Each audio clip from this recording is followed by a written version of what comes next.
갈라디아서 1장. 사람들이 뽑은 것도 아니요 사람들이 보낸 것도 아니요 예수 그리스도와 그분을 죽은 사람 가운데서 살리신 하나님 아버지께서 사도로 삼으셔서 사도가 된 나 바울이 나와 함께 있는 모든 형제들과 함께 갈라디아에 있는 여러 교회에 이 편지를 씁니다. 하나님 우리 아버지와 주 예수 그리스도께서 여러분에게 은혜와 평안을 주시기를 바랍니다. 예수님께서는 하나님 우리 아버지의 뜻을 따라 이 악한 세상에서 우리를 건지시고 우리 죄를 씻기 위해 자기 몸을 바치셨습니다. 하나님께 영원토록 영광이 있기를 빕니다. 아멘. 하나님께서 그리스도의 은혜로 여러분을 부르셨는데 여러분이 이렇게 빨리 다른 복음을 믿는다고 하니 놀라지 않을 수 없습니다. 실제로 다른 복음은 없습니다. 그러나 어떤 사람들이 여러분을 혼란스럽게 하여 그리스도의 복음을 바꾸려 하고 있습니다. 우리는 여러분에게 복음을 전했습니다. 그러므로 우리든지 하늘에서 온 천사든지 우리가 전한 복음이 아닌 다른 것을 전한다면 그는 저주를 받아 마땅합니다. 내가 전에도 말했지만 이제 다시 말합니다. 여러분이 이미 받은 복음 외에 다른 것을 전하는 사람이 있다면 그는 저주를 받아야 합니다. 내가 사람의 마음에 들게 하려는 것처럼 보입니까? 그렇지 않습니다. 나는 오직 하나님의 마음을 기쁘시게 하려는 것뿐입니다. 내가 사람을 기쁘게 하려고 한다면 나는 그리스도의 종이라고 할 수 없습니다. 형제들이여, 내가 여러분에게 전한 복음은 사람들에게서 나온 것이 아니라는 것을 알기 바랍니다. 그것은 내가 사람에게서 얻은 것도 아니고 사람에게서 배운 것도 아닙니다. 그것은 예수 그리스도께서 내게 보여주신 것입니다. 여러분은 내가 어떻게 살아왔는가를 들었을 것입니다. 나는 유대교에 속한 사람이었습니다. 나는 하나님의 교회를 몹시 박해했을 뿐 아니라 아예 없애버리려고까지 계획했습니다. 나는 나와 나이가 비슷한 다른 유대인들보다 더 열심히 유대교를 믿었습니다. 또한 그 누구보다도 조상들의 전통을 지키는 데 열심이었습니다. 그러나 내가 태어나기 전부터 하나님께서는 나를 따로 세우셔서 은혜로 나를 부르셨습니다. 그래서 나에게 하나님의 아들에 관한 복음을 이방인에게 전하게 하시려고 하나님께서 그 아들을 내게 보이셨습니다. 하나님께서 나를 부르셨을 때에 나는 어떤 혈육을 통해서도 가르침이나 도움을 받지 않았습니다. 나보다 먼저 사도가 된 사람들을 만나기 위해 예루살렘으로 올라가지도 않았습니다. 오히려 나는 곧바로 아라비아로 갔다가 다마스코스로 되돌아갔습니다. 3년 뒤에 나는 베드로를 만나려고 예루살렘으로 가서 그와 보름 동안을 함께 지냈습니다. 그리고 주님의 동생 야고보 외에는 그 어떤 다른 사도도 만나지 않았습니다. 내 말이 거짓이 아니라는 것은 하나님께서 아십니다. 그 후에 나는 시리아와 길리기아 지방으로 갔습니다. 유대에 있는 그리스도의 교회들은 나를 한 번도 만나지 못했습니다. 다만 나에 대해서 한때 우리를 박해했던 이 사람이 지금은 박해하던 그 믿음을 전하고 있다는 말만 들었을 뿐입니다.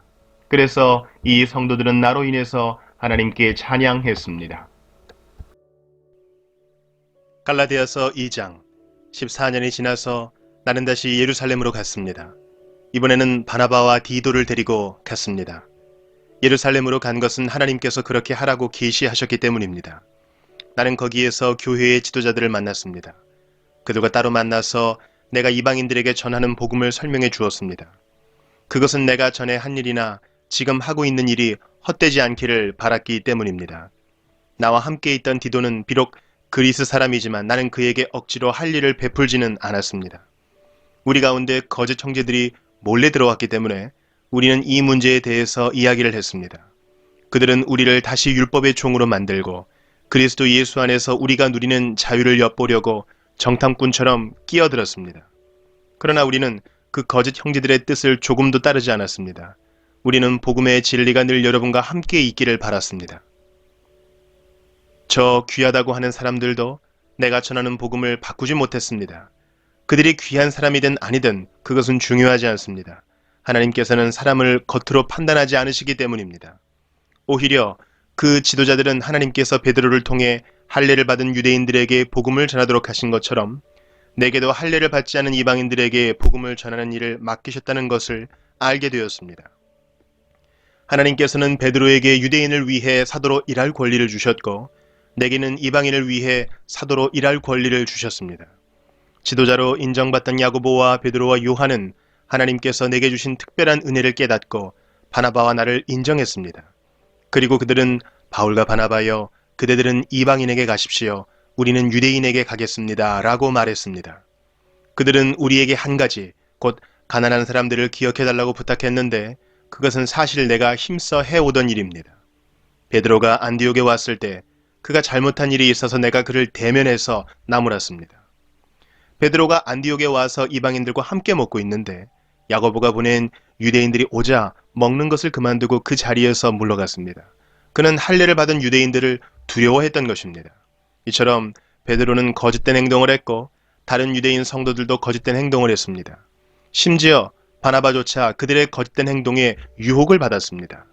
나는 그들이 복음의 진리를 따르지 않는 것을 보고 모든 사람 앞에서 베드로를 향해 베드로여, 당신은 유대인이면서도 유대인처럼 살지 않고 이방인처럼 살면서 어찌하여 이방인들에게 유대인처럼 살라고 합니까? 하고 말했습니다. 우리는 이방인, 곧 죄인이 아니라 유대인으로 태어났습니다. 하지만 우리는 율법을 따른다고 해서 의롭다함을 받는 것이 아니라 예수 그리스도를 믿음으로 의롭다함을 얻는 것을 압니다. 그래서 우리는 의롭다함을 얻으려고 그리스도 예수를 믿었습니다. 우리가 의롭다함을 얻는 것은 그리스도를 믿었기 때문이지 율법을 지켰기 때문이 아닙니다. 율법으로는 어느 누구도 의롭다함을 얻을 수 없습니다. 우리 유대인은 의롭다함을 얻으려고 그리스도께 나아왔습니다. 그리하여 우리가 죄인이라는 것이 밝게 드러났습니다. 그렇다고 해서 그리스도께서 우리를 죄인으로 만드시는 것입니까? 그럴 수 없습니다. 내가 이미 헐어버린 그것을 다시 가르친다면 그것은 틀림없이 내가 죄를 짓는 것입니다. 나는 율법을 위해 사는 것을 그만두었습니다. 나는 율법에 의해 죽었습니다. 내가 율법을 향해 죽은 것은 하나님을 향해 살기 위한 것입니다. 나는 그리스도와 함께 십자가에서 죽었습니다. 이제는 내가 사는 것이 아니라 내 안에 계신 그리스도께서 사시는 것입니다. 내가 지금 내 몸 안에 사는 것은 나를 사랑하셔서 나를 구하시려고 자기 몸을 바치신 하나님의 아들을 믿는 믿음으로 사는 것입니다. 나는 하나님의 은혜를 헛되게 하지 않습니다. 율법으로 의롭다함을 얻을 수 있다면 그리스도께서도 죽지 않으셨을 것입니다. 갈라디아 여러분들은 예수 그리스도께서 십자가에서 죽으셨다는 사실을 분명히 알면서도 남에게 속았으니 어리석기 이를 데 없습니다. 이 한 가지만 대답해 보십시오. 여러분은 어떻게 성령을 받았습니까? 율법을 지켜서 받았습니까? 아닙니다. 복음을 듣고 믿었기 때문에 받은 것입니다. 성령 안에서 살기 시작하다가 이제 와서 다시 자기 힘으로 살려고 하다니 여러분은 참으로 어리석습니다. 그렇게 많은 고난을 경험했는데도 그 모든 것이 다 헛일이었습니까? 그렇지 않기를 바랍니다. 여러분이 율법을 지켰기 때문에 하나님께서 성령을 주셨습니까? 아닙니다. 여러분이 율법을 지켰기 때문에 하나님께서 여러분 가운데서 기적을 일으키셨습니까? 아닙니다. 하나님께서 성령을 주시고 기적을 일으키신 것은 여러분이 복음을 듣고 믿었기 때문입니다. 성경에도 아브라함에 대해서 같은 말씀이 있습니다. 아브라함이 하나님을 믿으니 하나님께서 아브라함의 믿음을 받으시고 그를 의롭다고 여기셨다. 그러므로 여러분은 믿음으로 사는 사람이 참 아브라함의 자녀라는 것을 알아야 합니다. 또 성경은 장차 일어날 일, 곧 하나님께서 이방인을 믿음으로 의롭게 하여 줄 것을 미리 일러 주었습니다. 이 복음을 먼저 아브라함에게 전했는데 그것은 모든 민족이 너로 말미암아 복을 받을 것이다 라는 성경 말씀과 같은 것입니다. 아브라함이 이를 믿으니 그 믿음 때문에 복을 받았습니다. 누구든지 믿는 사람은 아브라함처럼 복을 받습니다. 그러나 율법을 의지하는 사람은 다 저주를 받습니다. 성경에도 이렇게 적혀 있습니다. 율법책에 적혀 있는 것을 다 지키지 않는 사람은 저주를 받는다. 율법을 통해서는 하나님으로부터 의롭다함을 얻지 못한다는 것이 분명합니다. 성경에 이렇게 적혀 있습니다. 의인은 믿음으로 말미암아 살 것이다. 율법은 믿음에서 생겨난 것이 아닙니다. 율법을 지키는 사람은 율법으로 인해 살 것이다 라는 말씀도 있습니다. 그리스도께서는 율법이 우리에게 씌운 저주를 거두어 가셨습니다. 그리스도께서 우리를 대신해서 저주를 받으셨습니다. 성경에도 이렇게 적혀 있습니다. 나무에 달린 사람은 다 저주를 받은 것이다. 그리스도께서 그렇게 하신 것은 하나님께서 아브라함에게 약속하신 복이 이방인들에게도 미치게 하기 위함입니다. 이 복은 예수 그리스도를 통해 옵니다. 예수님은 우리로 하여금 하나님께서 약속하신 성령을 믿음으로 받게 하기 위해 죽으셨습니다. 형제들이여, 예를 들어서 말하겠습니다. 사람들 사이에서도 약속을 맺으면 아무도 그 약속을 무효로 하거나 어떤 것을 덧붙일 수 없습니다. 하나님은 아브라함과 그 자손에게 약속하셨습니다. 그런데 하나님은 여러 사람을 가리키는 말로 그 자손들이라 하시지 않고 오직 한 사람을 가리키는 말로 네 자손이라고 말씀하셨습니다. 그 한 사람이 바로 그리스도이십니다. 내 말의 뜻은 이렇습니다. 하나님께서 아브라함과 맺으신 언약을 그보다 430년 뒤에 나온 율법이 없앨 수 없다는 것입니다.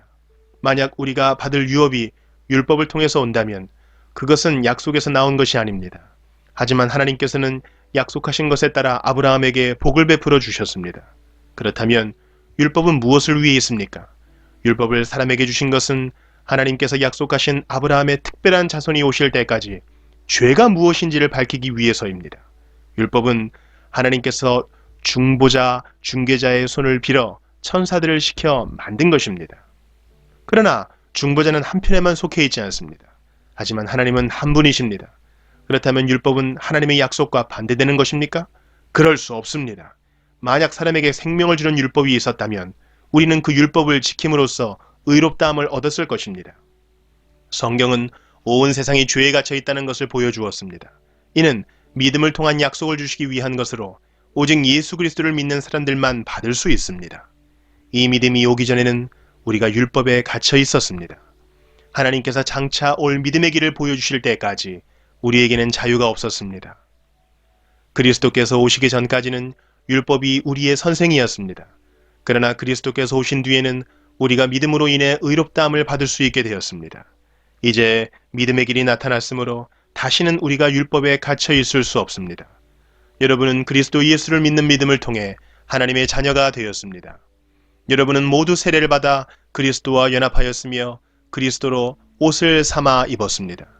그리스도 안에서는 유대인이나 그리스인이나 종이나 자유인이나 남자나 여자나 차별이 없습니다. 여러분은 그리스도 예수 안에서 모두 하나입니다. 여러분은 그리스도에게 속한 사람입니다. 그러므로 여러분은 아브라함의 자손입니다. 하나님께서 아브라함에게 하신 약속대로 여러분은 하나님께서 주시는 모든 복을 받습니다. 갈라디아서 4장. 내가 또 이 말을 하려고 합니다. 아버지의 재산을 물려받을 사람이 아이라면 그가 모든 것의 주인이라 하더라도 종과 다를 것이 없습니다.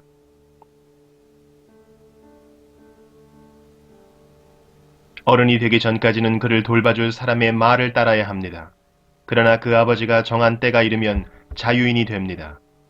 이와 마찬가지로 우리도 전에는 어린아이와 같았습니다. 우리는 이 세상의 헛된 가르침 아래에서 종노릇을 했습니다. 그러나 정한 때가 이르자 하나님께서 자기 아들을 보내셨습니다. 그 아들은 여자에게서 낳고 율법 아래에서 살았습니다. 그것은 율법 아래에 있는 사람들을 구원하셔서 그들을 자기의 자녀로 삼으시기 위해서입니다. 여러분은 하나님의 자녀입니다. 그래서 하나님께서 그 아들의 영을 여러분 마음에 보내주셔서 여러분이 하나님을 아버지, 사랑하는 아버지라 부를 수 있게 하셨습니다. 여러분은 이제 종이 아니라 하나님의 자녀입니다. 여러분이 하나님의 자녀가 되었으므로 하나님께서 여러분에게 유업을 주실 것입니다. 옛적에는 여러분이 하나님을 알지 못하여 사실 신이 아닌 것들에게 종노릇을 했습니다. 그러나 이제는 여러분이 참 하나님을 압니다. 뿐만 아니라 하나님께서 여러분을 아십니다. 그런데 어찌하여 전에 여러분이 따르던 약하고 헛된 가르침으로 다시 돌아가려 합니까? 어찌하여 그런 것들에게 종노릇하려 합니까? 여러분은 아직도 날과 달과 계절과 해를 섬기고 있습니다. 그러니 내가 여러분을 위해 애쓴 것이 헛된 일이 될까봐 두렵습니다. 형제들이여, 내가 여러분과 같이 되었으므로 여러분도 나와 같이 되기를 바랍니다. 이제까지 여러분은 내게 잘해 주었습니다. 여러분도 알다시피 내가 여러분에게 처음으로 복음을 전하게 된 것은 내 몸의 병 때문이었습니다. 내 병이 여러분에게는 짐이 되었을 텐데도 여러분은 나를 미워하거나 저버리지 않고 하나님의 천사나 예수 그리스도처럼 맞아 주었습니다. 그때에는 여러분에게 기쁨이 가득하더니 지금은 그 기쁨이 어디로 갔습니까? 지금 기억하기로 그때에는 여러분이 할 수만 있다면 여러분의 눈이라도 빼어줄 정도였습니다. 그런데 내가 이제는 진리를 말함으로 여러분과 원수가 되었습니까? 그 사람들이 열심히 여러분을 설득하는 것은 여러분을 위해서가 아니라 우리를 배반하고 그들만을 따르도록 하려는 것입니다. 사람들이 좋은 뜻으로 여러분에게 관심을 보인다면 그것은 내가 여러분을 떠나 있을 때나 여러분과 함께 있을 때나 마찬가지로 좋은 일입니다.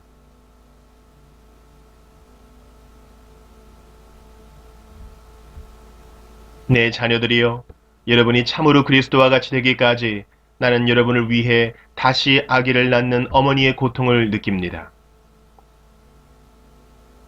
내가 지금이라도 여러분을 만나 내 말투를 바꾸었으면 좋겠습니다. 여러분 일에 대해 어떻게 해야 좋을지 모르겠습니다. 여러분 가운데는 모세의 율법 아래에 있으려는 사람이 있습니다. 말해 보십시오. 여러분은 율법이 하는 말을 알지 못합니까? 성경은 아브라함에게 두 아들이 있었는데 한 아들의 어머니는 여종이었고 다른 아들의 어머니는 자유인이었다고 말합니다. 여종에게서 난 아브라함의 아들은 육체를 따라 태어났으나 자유인에게서 난 아들은 하나님의 약속을 따라 태어났습니다. 이것은 비유입니다. 이 여자들은 하나님과 사람이 맺은 두 언약과 같습니다. 한 언약은 하나님께서 시내산에서 정하신 율법입니다. 이 언약 아래에 있는 사람은 종과 같습니다. 하갈이 바로 이 언약과 같습니다. 이 하갈은 아라비아에 있는 시내산과 같으며 지금 이 땅에 있는 예루살렘과 같습니다. 하갈 자신도 종이며 그 후손들도 율법에 매인 종입니다. 그러나 위에 있는 하늘의 예루살렘은 자유스러운 여자와 같습니다. 그는 우리 어머니입니다. 성경에 이렇게 적혀 있습니다. 아기를 낳지 못하는 여자여 기뻐하여라. 아기를 낳는 고통을 느껴보지 못한 여자여 노래하며 외쳐라. 남편이 있는 여자보다 네 자녀가 더 많을 것이다. 형제들이여, 여러분은 이삭과 같이 하나님의 약속을 따라 태어난 하나님의 자녀입니다. 사람의 방법으로 태어난 아들이 성령의 방법으로 태어난 아들을 괴롭혔듯이 지금도 그러합니다. 그러나 성경이 무엇을 말합니까? 여종과 그 아들을 내어 쫓아라. 자유인의 아들은 아버지의 것을 다 물려받으나 여종의 아들은 아무것도 받지 못할 것이다. 그러므로 형제들이여, 우리는 여종의 자녀가 아니라 자유한 여자의 자녀입니다. 갈라디아서 5장. 그리스도께서 우리를 해방시키셔서 우리는 자유롭게 되었습니다. 그러므로 굳게 서서 다시는 율법의 종이 되지 마십시오. 나 바울의 말을 들어보십시오. 여러분이 할례를 받고 율법으로 돌아간다면 그리스도는 여러분에게 아무런 도움이 되지 못합니다.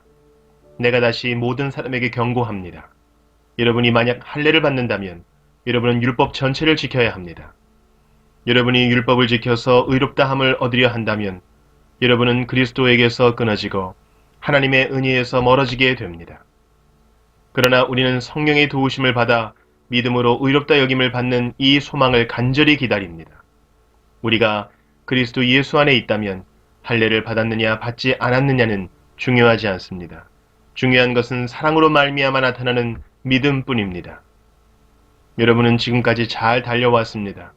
그런데 누가 여러분을 막아 진리를 따르지 못하게 합니까? 그런 유혹은 여러분을 부르신 분에게서 나오지 않았습니다. 조심하십시오. 적은 누룩이 반죽 모두를 부풀게 합니다. 그러나 나는 여러분이 그런 다른 생각들을 따르지 않을 줄로 믿습니다. 누구든지 여러분을 혼란하게 하는 사람은 심판을 받을 것입니다. 형제들이여, 나는 할례를 받아야 한다고 가르치지 않습니다. 내가 할례를 가르친다면 어째서 아직도 박해를 받겠습니까? 내가 지금까지 할례를 가르쳤다면 십자가를 전하는 어려움도 사라졌을 것입니다. 여러분을 어지럽히는 사람들은 차라리 스스로 고자가 되어버리는 것이 좋겠습니다. 형제들이여, 하나님께서 여러분을 부르셔서 자유인이 되게 하셨습니다. 그러나 그 자유를 육체의 욕망을 채우는 기회로 삼지 말고 사랑으로 서로 섬기십시오. 모든 율법은 내 이웃을 내 몸과 같이 사랑하여라 하신 한 계명 속에 다 들어 있습니다. 여러분이 서로 해치고 헐뜯는다면 양쪽 다 멸망할 테니 조심하십시오. 그러므로 내가 말합니다. 성령을 따라 사십시오.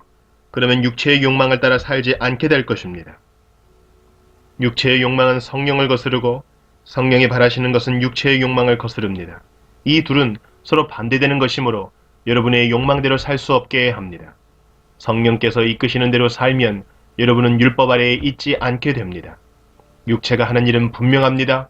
곧 음행과 더러움과 음란과 우상 섬기기와 마술과 미움과 다툼과 질투와 화내기와 이기심과 편 가르기와 분열과 시기와 술 취하기와 흥청거리는 잔치와 같은 것들입니다. 전에도 경고했지만 이제 다시 경고합니다.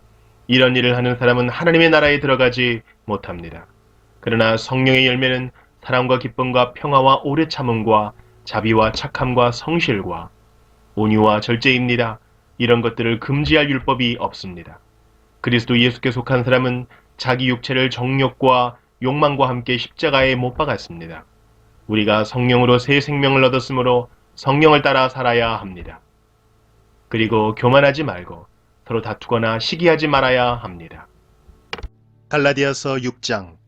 형제들이여, 여러분 가운데서 누구든지 죄 지은 사람이 있거든 신령함을 지닌 여러분이 온유한 마음으로 그를 바로잡아야 합니다. 그러나 여러분도 유혹에 빠지지 않도록 조심하십시오. 여러분은 서로 다른 사람의 짐을 들어주십시오. 그것이 그리스도의 법을 이루는 길입니다. 아무것도 아닌 사람이 무엇이나 된 것처럼 행동한다면 그것은 자기를 속이는 일입니다. 자기를 다른 사람과 비교하지 마십시오. 사람은 저마다 자기 일을 살펴야 합니다. 그러면 자랑할 일이 자기에게만 있을 것입니다. 사람은 저마다 자기 일에 책임을 져야 합니다. 하나님의 가르침을 배우는 사람은 가르치는 사람과 모든 좋은 것을 나누어야 합니다.